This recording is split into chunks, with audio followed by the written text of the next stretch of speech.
In our country, in Germany at least, there is a lot of interreligious group who try to value the other religion and just not to pinpoint on the historical dimension only. And they regularly meet and try to find some commonness, even some spiritual commonness behind it. Yes, so that's very good. So, this is a good point. My comparison is not a comparison of a brand name called Hinduism and a brand name called Christianity, but a philosophical position called embodied knowing in Adhyatma Vidya and another philosophical position called history centrism. Now, a lot of Hindus may be history centric too, many are, and a lot of Christians may be ahistorical and not interested in history centrism. So I'm looking at what are the criteria, philosophical criteria, for becoming free of conflict and violence.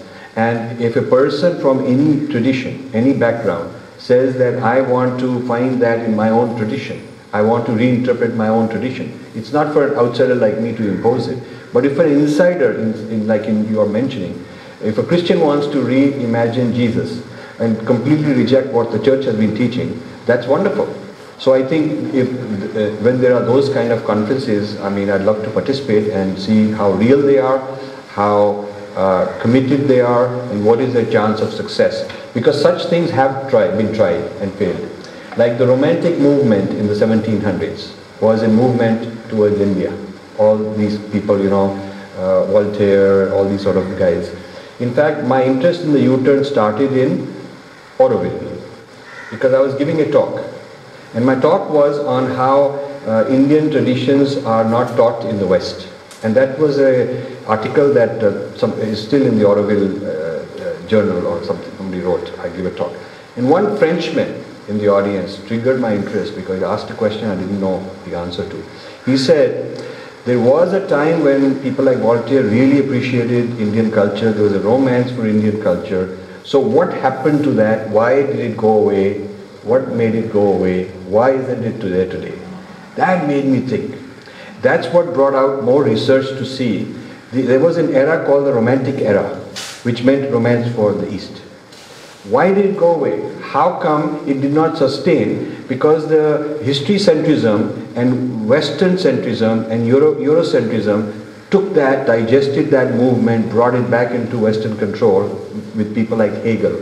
Hegel had a debate with the Romantics. It's well known. Hegel and the Romantics argued using India but on opposite sides. The Romantics lost. They just phased out. So similarly, in the 60s, there was a period in the United States when people thought that the old, capital structure and powerful religion and all that will be gone. And I'm glad there is a thriving product of that. But what happened to all the other guys who were in the 60s? They're all Wall Street investment bankers. Some of them U-turned back into church seminaries and working in churches. You know that. There's plenty of church people who were part of that movement. So the West has a history of alternating. It flirts with this romance. What I call stage 2, where there are no boundaries and everything is fine. But somehow it doesn't last. Somehow that gets digested back into the belly of the aggression. And even the period of the Theosophists, and before that the Transcendentalists in America, like Emerson, those were periods when certain group of Americans were like New Age kind of people. But where are they now? Where is the Transcendentalist movement? It's gone. So I know that these movements exist. I think it's very nice that they exist and I encourage them. But I think until we have identified what must go, if we say, okay, history centrism is a cause of issues and problems, then, we've identified it. And so one of the things you could do is go back to that group and explain to them certain things they should eliminate because there are the blockages that come in the way.